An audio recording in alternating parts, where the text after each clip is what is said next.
while politicians are all involved in all of this, deciding how much freedom people have for various reasons, what has been the position scholars have taken? Because I would assume scholars, of course, should know better.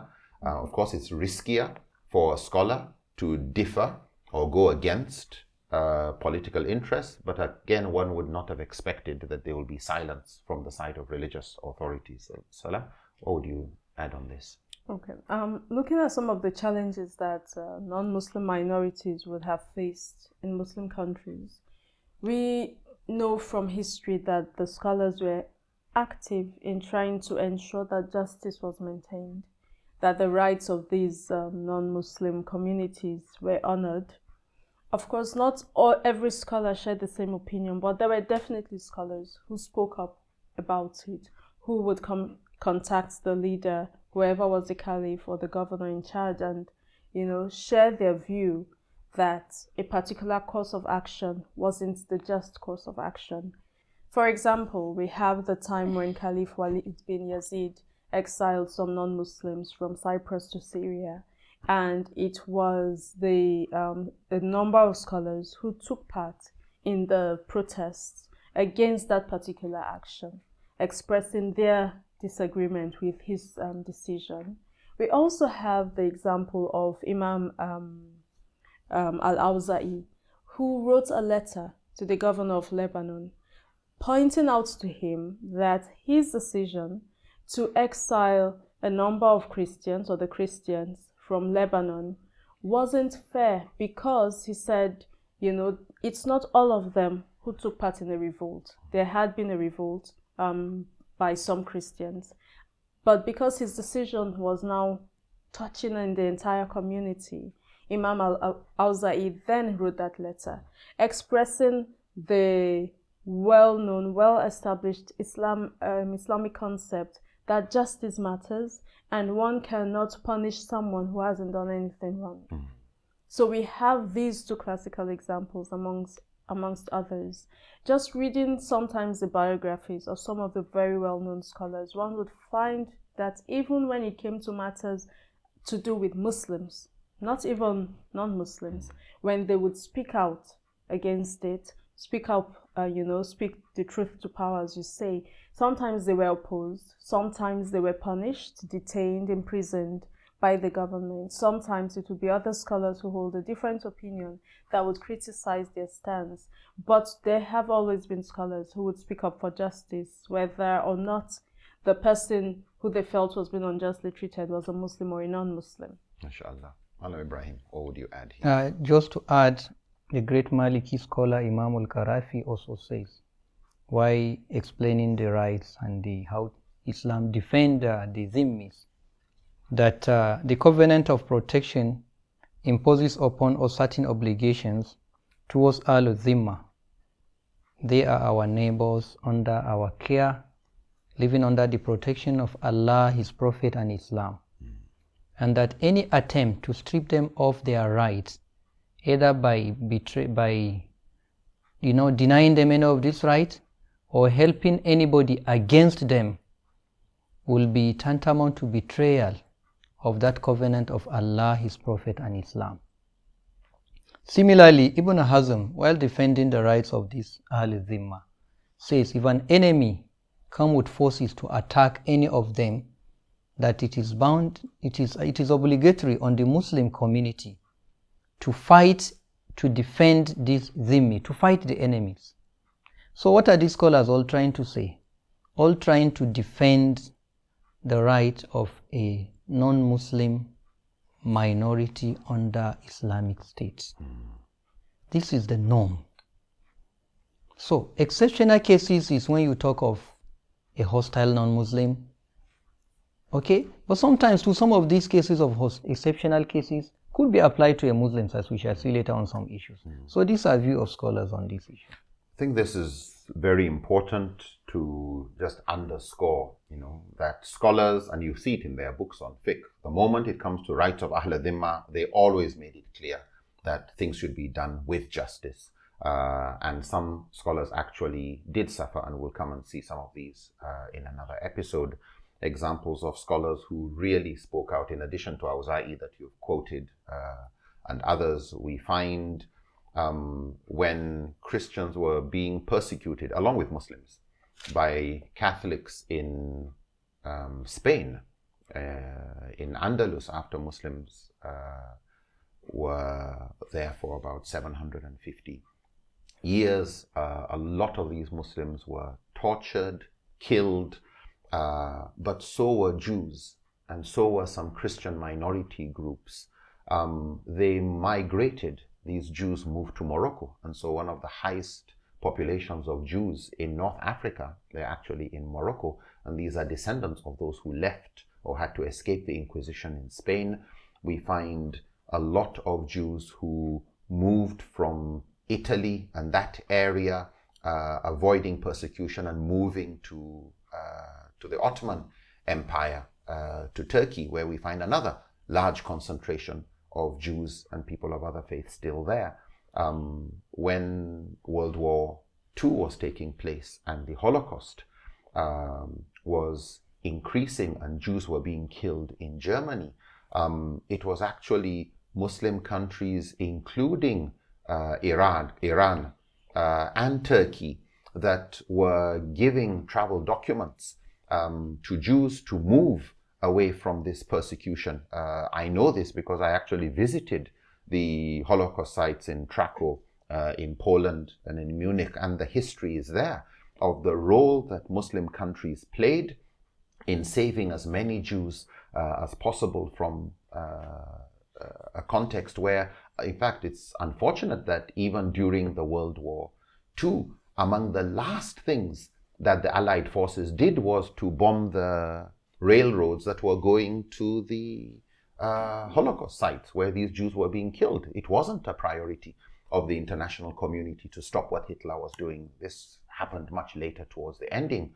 of the war, unfortunately. So I think just to get the record straight, that Islamic countries, while it is true, have not always been rosy or nice to people of other faiths, the other way around is also true, that most countries actually have shown hostility towards their minorities, whether it is Jews, whether it is Christians, or whether it's Muslims in India or Muslims in China. Unfortunately, while the general rule throughout history has been generally okay, it's not always been good. But on a comparative way, Muslims seem to have had greater respect for the laws that minorities have when compared to others. And as we move into history, as societies continue to evolve, the question of looking at our laws again, which takes me to the next question about the Marrakesh Declaration for the protection of non-Muslim minorities in predominantly Muslim lands. The field of the rights of non-Muslims has usually been called Ahkam Ahl al-Dhimma, the rules and guidelines that relate to the protected non-Muslims within an Islamic society. As, of course, societies continue to evolve, the need to revise those ahkam, as we find throughout Muslim history, and the treatment of non-Muslims evolving as Islam has also moved into different places. As we see in the 21st century, starting even in the 20th century, certain rules have changed, and Muslim scholars have been articulating what would be the new Ahkam Ahl al-Dhimma for the 21st century. What would be the principles and guidelines for Muslim majority countries when it comes to their respecting the rights of non-Muslim citizens. Malam Ibrahim, can you introduce what exactly is this Marrakesh Declaration and why is it important? Yeah, like you said, over time history has it that Islam has been concerned about this issue of the rights of protected non-Muslims, so to say. And it has been evolving over time, So in our own contemporary time, how do we sustain this? because it is so important that Islam actually, that was the first thing the Prophet did in Medina. When he arrived in Medina, invited all the concerned parties, and they came up with a sort of constitution, or what you call Charter of Medina, Sahifa, which was basically, let us agree on terms of living together peacefully. So, but then this concept of Zimma predates the advent of Prophet Muhammad sallallahu alaihi wasallam, and even Islam, through him anyway. He came, he modified it for fairness and justice, like we said. He lived and passed away. The concept continued to evolve, and today we are now dealing with the exact situation. What we are having today is more a step ahead of that, or a degree ahead of protected non-Muslims, where we are all equal in the same city. We are all indigenes or citizens of a country. But you are now looking at where non-Muslims are minority in Muslim majority or Muslim states, so to say. What should be the new version of this Sahifa of Medina? Now, concern for this, because realities have changed, situations have changed, like I say. And there is a qaida in usul that with change in context, the rulings also change. So concern for this led Muslims from over 120 countries, respected Muslim intellectuals, come together from over 120 Muslim countries and met in Morocco somewhere in 2016 from 25th, 27th of January to revise and rewrite the content of Sahifa of Medina as it relates to our reality of the contemporary time regarding protection of the rights of non-Muslim minorities where Muslims are majority. This is very interesting. It's Muslims now advocating for the right of non-Muslim minorities. And so it was no longer Sahifa Medina, but renamed Marrakesh Declaration. So basically this is what Marrakesh Declaration entails, and we will be going through what is sort of executive summary of the content of that declaration. So what we're looking at is contemporary Muslim scholars coming together, yes, recognizing contexts have changed, yes, and contexts continue to change, yes, but still based on the Quran, still based on the Sunnah of the Prophet ﷺ, the values of justice, and I think as they put it in the Qawaid of Fiqh, the Al-Asl fil Adala al-Musawa, that the legal presumption when it comes to justice is equality. Yeah. And what we've seen is an evolution towards that objective of the Quran and the Sunnah, and how to realize it in spite of the diversity of fiqh opinions, but also recognizing that with changing context will be change in the specific rulings, even though the values will continue to stay the same. I'd like us to move into this Marrakesh Declaration by way of summary. What are the key things that the Marrakesh Declaration, what does it touch on? What kind of things, for example, Sister Salah? Let's start from what you might say the beginning, as contained in the declaration itself. What were these people concerned about? What was it that they were hoping to address or solve? One was the issue of violent extremism, which would often be and has often been expressed by acts of injustice against minorities. Another would be cases where armed struggle has become the option that people use, maybe to protest against the government, change the government, or air their grievances. And we know from history, both from Muslim lands and places where you don't even have Muslims, how these usually end up with the breakdown in law and order. The weakest groups will suffer, and very often minorities are a soft target. Another concern that they expressed were situations where the government had become weak for whatever reason, and the weakness of the government itself had therefore given room for the hijack of the governmental procedures or the procedures and systems of governance, as well as hijack of Islam by either criminal groups or extremist groups. And when you have that combined with a weakened government, it means they begin to govern in a sense. And one knows again, how does that usually end up? The group there, that is these countries, when they were putting together this template, what they were hoping to do was create a template that could be used by Muslim majority countries for establishing the relationship with minorities, for protecting the rights of minorities within their areas, and they were basing it on the terms of the Sahifatul Madina, and they stated it clearly there that that's what they are committed to try to sort of bring to life. Some of the issues that they therefore were looking at were issues to do with the principles of justice, equality before the law, such as the right to be heard if you're accused, the right to be judged based on laws that apply to you. Other principles that they were also looking at were principles to do with the constitutional contractual citizenship.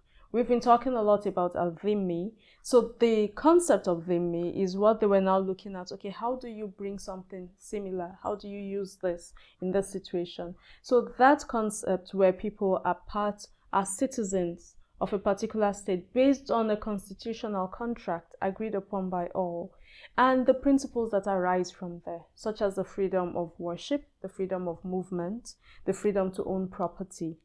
These are some of the concepts that they looked at, and they therefore looked at the Charter of Medina as providing a suitable framework for Muslim majority governments when they are trying to figure out how best do we manage, do we rule, do we relate with non-Muslim minorities.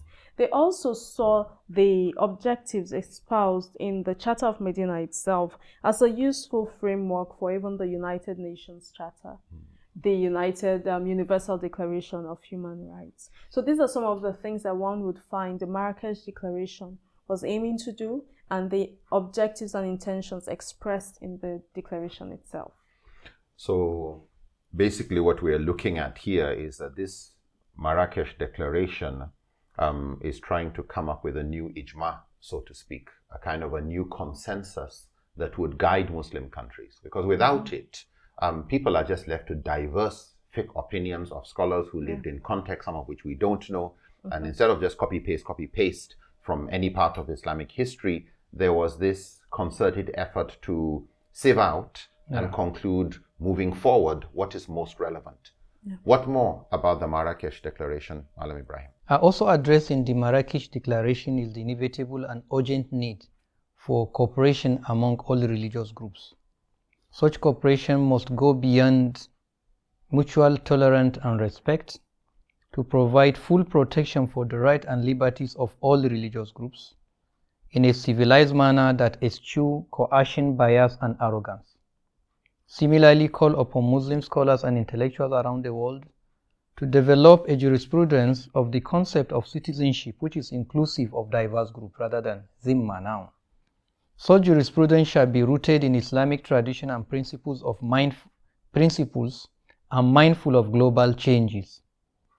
Okay, urge Muslim educational institutions and authorities to conduct a courageous review of educational curricula that address honestly and effectively any material that instigates aggression and extremism, leads to war and chaos, and result in destruction of our shared society. So these are among the concerns addressed in the Marrakesh Declaration, among others. So what we're looking at is the Marrakesh Declaration is not just talking to politicians, but talking to the whole community. Different sectors. And it's talking to people in education, it is talking to people in the economic sector, talking to scholars, politicians. Sister Salah, what else? There's also the call on politicians specifically now that they should establish that constitutional contractual relationship among its citizens, because that is something they have the political power and will to do. also the need for them to support initiatives that might come from other sectors of a government or a country that would actually fortify or strengthen the relationship among the citizens. Another group that was addressed specifically are the creatives, the artists, that they should also come up with, establish or generate or initiate or support movements that seek to improve the relationship among people. The strong emphasis on relationship among people of various communities, so both minority and majority groups. And now a third group that was also addressed there, apart from the creatives, are those who they are the religious groups themselves specifically. Because the religious groups themselves cannot be left out of the discussion. The call on the religious groups is for them to think back to the time when there was trust, when the religious groups within a particular geographic location would operate as a single unit. And whatever may have come up in that time to lead to what is called collective amnesia, where they forget this is how we were, the religious groups have to bring back that spirit so that they can go back to a time when they can live in harmony and they can avoid some of these acts of injustice. So, what we see, I think, again, is the Marrakesh Declaration being something put together by Muslim scholars, a little similar to Common Word, which was an earlier document, I think, from Amman in Jordan, which was looking at unity among the Muslim groups and recognizing Muslims as one. We have also the Common Word, which was a letter between Muslims and Christians of what we have in common as human beings, as people who believe in God. But with the Marrakesh Declaration in particular, I think the understanding is that Muslim scholars are speaking to all stakeholders in the community, as you've mentioned, politicians, people in arts, academia, scholars, but also a very strong emphasis that religious scholars of various religions, but also of various sects within, because I think if we look at religious persecution throughout history, if you are to start counting individuals that have been persecuted based on religion, most of it is intra-faith. Much more. We've had more Sunni being persecuted by Shia, or Shia being persecuted by Sunni, or this group of Christians persecuted by another group of Christians, or that one persecuted. More scholars within the Muslim Ummah have been persecuted by their own politicians, their own caliphs than others. So the message is not just about an interfaith. That's important, but also to handle justice within and greater tolerance and respect. And as you've said, to avoid the selective amnesia where we seem to remember we were fighting, we seem to remember the Crusades, we seem to remember these very painful periods, which is true, but we seem to forget there was a time before that. And there are places in other parts of the world where we've been living with good harmony, good collaboration, peaceful coexistence and progress. Malam, as we come to the end of this discussion on the Marrakesh Declaration, what would you conclude with? Yeah, the declaration also added, again, by calling upon representatives of various religions, sects, and denominations to confront all forms of religious bigotry, vilification, and denigration of what people hold sacred, as well as all speech that promote hatred and bigotry. And finally, that it is unconscionable to employ religion for the purpose of aggression upon rights of religious minorities in Muslim countries. This was concluded and agreed upon on 27th of January 2016 in Marrakesh, Morocco. Inshallah. Now, the thing is, let's not forget the bottom line. All of this is telling us that we are all humans. We share common values. Love for your brother what you love for yourself. Treat others as you would want to be treated. And so the Prophet ﷺ reminded us in his last sermon that all of you are descendants of Adam. Arab is not superior to a non-Arab, nor a non-Arab superior to Arab.